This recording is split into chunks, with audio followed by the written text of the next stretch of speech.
Сегодня я расскажу о самом крупном представителе нашей фауны. И начать я хочу с детского стишка-загадки, который наиболее точно характеризует этого животного. Горбоносый, длинноногий, великан ветвисто-рогий, ест траву, кустов побеги, с ним тягаться трудно в беге. Этого животного еще называют сахатой за схожесть его рогов с древним земледельческим орудием труда. Лось является по праву символом силы, является олицетворением силы и выносливости. Один только вид лося вызывает у человека чувство восхищения. Несколько веков назад люди поклонялись этому животному. Изображения лосей находят в саркофагах древних захоронений, а также в жилищах первобытных людей. Североамериканские индейцы недоверчиво относились к этому животному, и у них ходила легенда о коварном лосе. А вот канадские индейцы, они считали лося благородным животным. Само название лось произошло от старославянского «олсь» и означает «рыжий-бурый зверь». Лось относится к млекопитающим, отряду парнокопытных, подотряду жвачных, семейства оленей и роду лося. До сих пор не установлено точное количество подвидов этого животного, но вот, согласно разным источникам, количество подвидов достигает 8, от 4 до 8. Самый крупный подвид обитает на Аляске, это аляскинский лось, вот здесь изображение, и наш восточно-сибирский подвид. Самый мелкий – это уссурийский подвид и кавказские подвиды. Самые дальние предки лося отделились от других жвачных более 40 миллионов лет назад, еще в олигоцене. Но вот наиболее известный из известных предков лося – это так называемый широколобый лось из рода Цервальцис, который обитал в конце Плеоцена и в начале Плейстоцена 3 миллиона лет тому назад. Он имел размеры, как самые крупные подвиды наших лосей, и также обладал довольно-таки мощными раскидистыми рогами. Здесь он показан. Некоторое сходство по строению, черепа, скелета и образу жизни имел даже обитающий уже гораздо позднее большерогий олень Мегалоцерус. Но все-таки это были не основные предки. Современный род лосей появился уже гораздо позднее, в среднем Плейстоцене, 100-150 тысяч лет назад. Лось, можно сказать, что являлся одним из основных объектов промысла древнего человека. Много костей лося находят на стоянках людей каменного века. Лось – самый крупный представитель из семейства оленей. Его размеры могут достигать 3 метров в длину, а высота в холке достигает 2,5 метра. При этом масса самца достигает обычно не менее полутонны. Молодой лось весит 300 килограмм, а самка гораздо скромнее – 150-200 килограмм. Лось имеет ряд отличий от других представителей семейства оленей. Эти отличия заключаются в том, что у лося короткое туловище, но при этом длинные ноги. У лося холка в виде горба, также горизонтальное расположение рогов, а у оленей оно вертикальное. У лосей, у самцов также под горлом присутствует кожистый вырез, покрытый шерстью, который называется серьга. Также у лосей отсутствует зеркало, так называемое светлое пятно, которое присутствует у оленей сзади туловища. И молодые лосята, они родятся, у них нет пятнышек, как у молодых оленят. Длинные ноги создают для лося некоторые проблемы.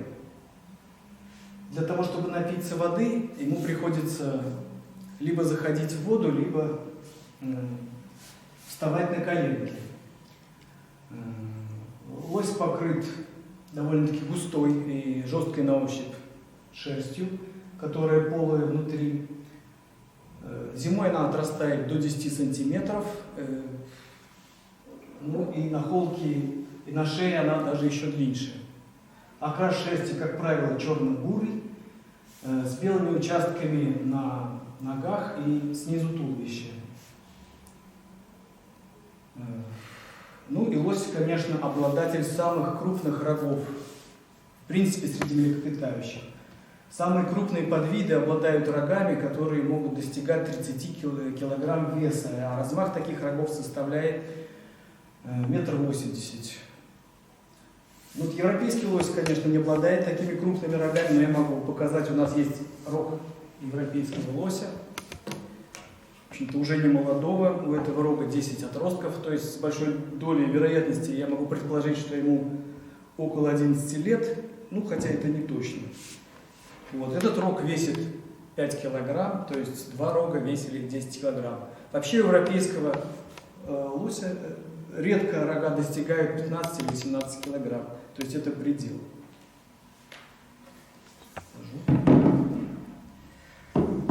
Рога обычно вырастают у лосей у самцов на 2-м году жизни, и сначала они представляют по одной спице. И такой лось называется шильник. Рога пока растут, представляют собой живые образования. Они состоят из хряща, в них циркулирует кровь, но по мере роста циркуляция приостанавливается, хрящ окостеневает, сбрасывается кожа с рогов, и они приобретают свой привычный вид. Рога обычно используются лосями для турнирных боев во время гона. По происшествии гона они их сбрасывают, и зимой они ходят безрогие. А следующей весной лось уже отращивает уже новые рога. И с каждым годом количество отростков у него прибавляется. То есть по количеству отростков можно судить о возрасте лося. Скажем, 1 отросток это 2-годовалый лось, 2 отростка 3-годовалый, и 3 отростка, с большой долей вероятности это 4-летний лось. Ареал обитания у лося довольно-таки обширный, он занимает северную часть полушария. Обитает в Северной Америке, в Европе и в Азии. Излюбленными местами обитания лося являются заболоченные участки смешанных хвойных и лиственных лесов. Вот наличие водоемов для лося обязательно, так как он очень любит воду и спасается в ней от жары, от насекомых. Вот теперь рассмотрим поведение и образ жизни. Лоси, они, как правило, ведут обособленный образ жизни, они не собираются в большие стаи. Могут жить лишь небольшими группами, но, как правило, это лосиха и 2, скажем, или 1 лосенок-годовик. Как правило, небольшие группы лось собирается в зимнее время. Живут они оседло на определенной территории.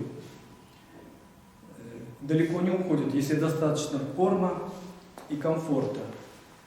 Но если зимы снежные, то есть в тех регионах, где выпадает много снега и глубина его превышает полуметра, лоси могут мигрировать в другие районы, где снега меньше и более доступен корм.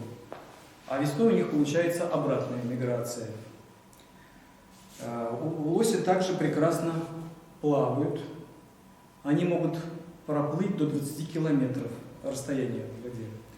Также они прекрасно ныряют и могут задерживать дыхание при поиске подводных растений до 1-3 минут. Активность лося напрямую зависит от температуры окружающей среды. Летом, как правило, лось кормится в ночное время и в утренние часы. А днем, когда жарко, он прячется, либо заходит в воду, либо спасается от жары в густых зарослях, в тенистых, или на продуваемых местах. Лоси за сутки проходят около 15 километров. Они также хорошо бегают и могут развивать скорость до 40-60 км в час. Но вот если в жаркую погоду лосю придется долго бежать, он может погибнуть от теплового удара. Это все происходит из-за так называемого природного репеллента жиропота, который выделяется у лося вместо обычного пота. С одной стороны, он защищает его от холода и от кровососущих насекомых, но с другой стороны нарушает терморегуляцию, и лось получает тепловой удар и может погибнуть. Теперь рассмотрим, чем же питается лось. Питание у лося очень разнообразное. Лось является чистым вегетарианцем. Если олени могут иногда съесть и мыши, и лемминга, и могут даже кладку птицы разорить вместе с травой, то лось, он только питается растительным кормом. Но меню у него очень богатое. Включает в себя 175 родов растений, 11 родов грибов и 4 рода лишайников. Летом самая благодатная пора для лося. Большой выбор зеленых кормов. Он прежде всего питается листьями деревьев и сочными травами. Вот из деревьев в меню наиболее предпочтительна у него береза в предпочтении, осина, ива. Также питается листьями черемухи, рябины и может есть даже ядовитые листья бересклета. Из сочных трав это прежде всего иван-чай кипрей, таволга, дягель, конский щавель. Лось очень любит питаться водными и околоводными растениями. Для этого заходит в воду и даже ныряет, находя там водоросли. Питается также кувшинкой, кубышкой. Может также есть осоку, растущую по берегам водоема, а также употребляет такие ядовитые для крупного рогатого скота растения, как хвощ и калужница. Но на лосю они не действуют и вреда ему не приносят. По мнению ученых, небольшая доза яда нейтрализует у лося паразитов, таких как нематоды. Ближе к осени лось уже переходит на питание веточным кормом.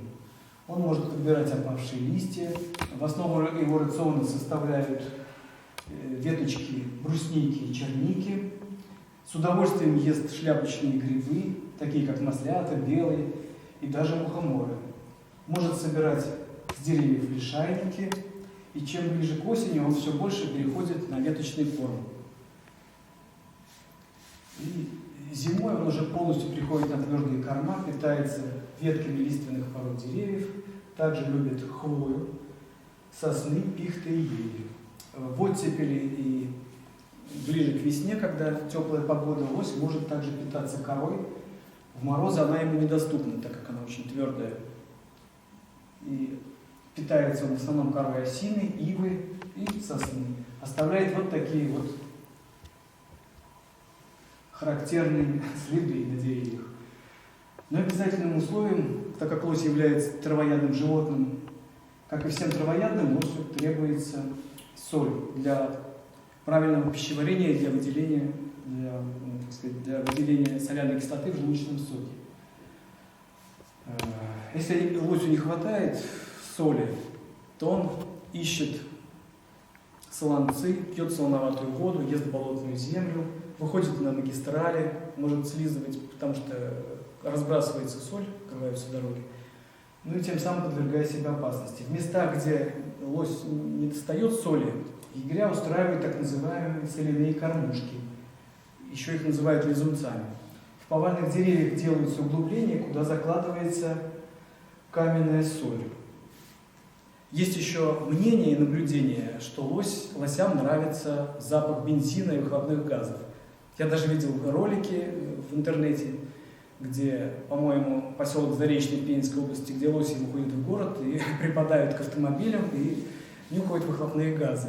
Вот чем объяснить ученые тоже не могут, но, скорее всего, вот этот запах бензина и выхлопных газов напоминает запах пожарищ, запах золы. А лоси, они пытаются изваляться в золе, чтобы очиститься от кожных паразитов, от вшей, блох и клещей.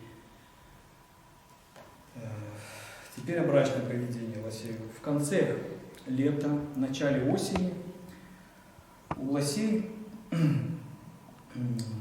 повышается уровень гормонов в крови, и у них как бы повышается агрессия. Лоси-самцы ходят и издают своеобразные звуки, которыми призывают соперника вступить с ними в поединок за самку. Можно продемонстрировать звук, который издают. Вот такие глухое мычание. Если у оленей рев, то у лосей вот такое мычание.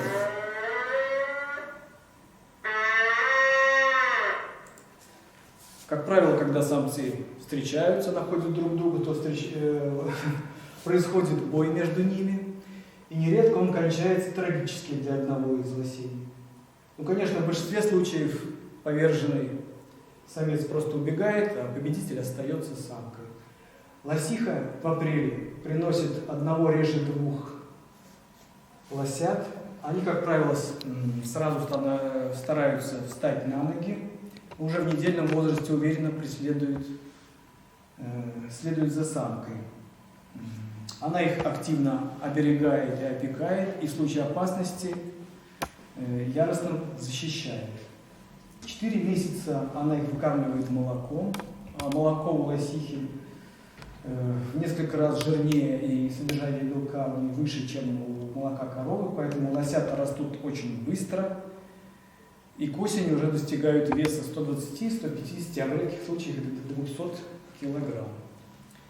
Природных врагов у лосей не так уж и много, но все-таки они есть. Это в первую очередь медведь, который обычно, проснувшись весной после зимней спячки, испытывая чувство голода, может напасть на лося. Ну и волки, которые охотятся на лося всю зиму, как правило, стаями. Одному волку не под силу справиться с лосем. В основном они выбирают старых, ослабленных или молодых особей. Урон от волков в некоторых регионах очень большой и даже превосходит урон от промысловой охоты. У человека была давняя мечта приручить лося.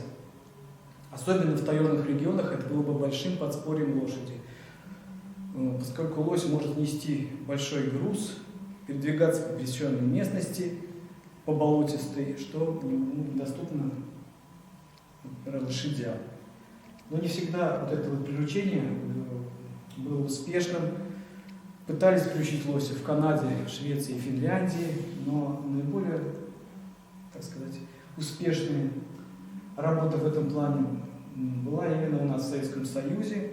В 1949 году на базе Печоры-Лыческого заповедника была создана лосиная ферма, где был применен научный подход к домашнему лося. И достигнуты, в общем, определенные результаты в этом направлении. Выяснилось, что лосенок, отловленный в тайге в 1-2-дневном возрасте и выкормленный молоком из бутылки, очень привыкает и привязывается к человеку. И вот эта привязанность сохраняется у него на всю оставшуюся жизнь. Скажем же, лосенок в недельном возрасте тоже привязывается к человеку, но эта привязанность не такая большая, он может при случае, когда вырастет, уйти в тайгу. А уже в месячном возрасте лоси практически не приручаемы и не живут в неволе. Прирученные лоси довольно-таки хорошо себя чувствуют в условиях фермы. Они там размножаются, дают потомство. Сейчас уже там несколько поколений выращено лосей. От лосей получают очень ценное питательное молоко, которое по количеству белка и жира превосходит молоко коровы. Также в ней много витаминов, аминокислот, но меньше сахара. Одна лосиха за сезон может дать до 500 литров ценного продукта. На одной из ферм Швеции из лосиного молока производят превосходный сыр. Лосей можно также использовать и в хозяйстве как тягловых животных. Такие попытки были. Лоси прекрасно справляются с этой работой и также могут нести человека в седле и могут до 400 килограмм под упряжкой вести груз, перемещаться по местности, которая недоступна лошадям. Но одно но: лоси быстро устают в жаркую погоду. То есть их нельзя использовать летом, вот по причине того, что я уже говорил, что у них нарушен теплообмен, нарушается. То есть только зимой в прохладную погоду. Но с приходом технического прогресса вот это вот уже использование лосей в качестве тяглового животного, она как бы отпала, и практически сейчас только энтузиасты занимаются вот этой работой. Есть еще один интересный факт у нас в истории, как использование лосей в боевых действиях. Лосей готовили для участия в боевых действиях в Финскую войну. Для этого в Ленинградской области, близ поселка Волосово, был организован специальный питомник, где лосей молодых специально обучали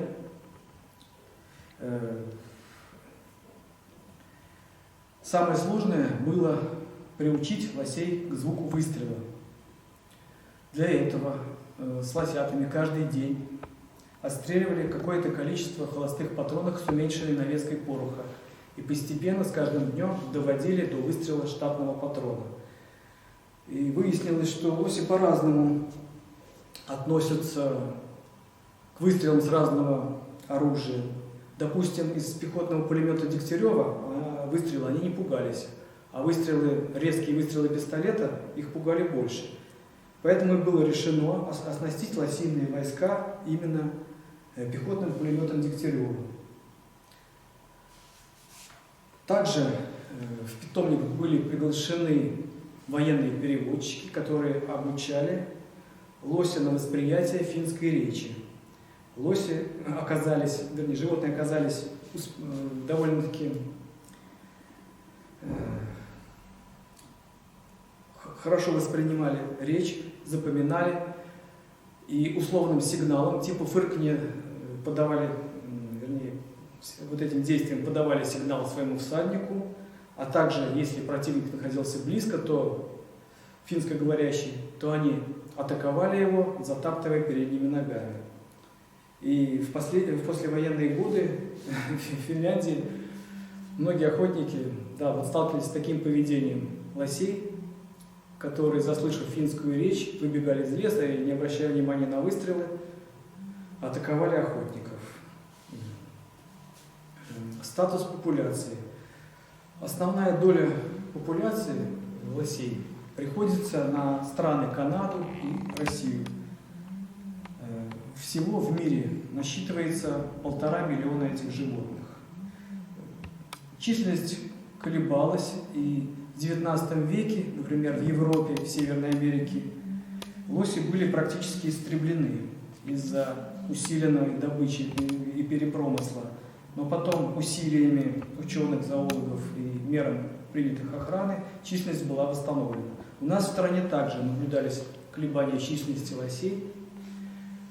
Как правило, это были в годы военной или нестабильности политической и экономической годы, скажем, в 20-е годы во время гражданской войны, в годы Великой Отечественной войны падала численность лосей и в 90-е годы. Сейчас численность восстанавливается. В Мордовии в среднем, среднегодовая численность около 700-800 особей. Основные районы, где обитают лоси в Мордовии, прежде всего лесные, это Зубополянский, Темниковский, Кослободский, Старошагевский, Ичалковский, Большеигнатовский и Ордатовский.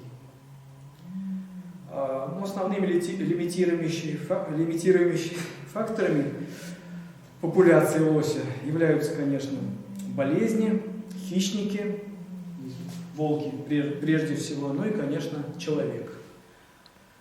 Можно сказать, что лось по праву является украшением наших лесов, и лесной великан достоин бережного отношения к себе.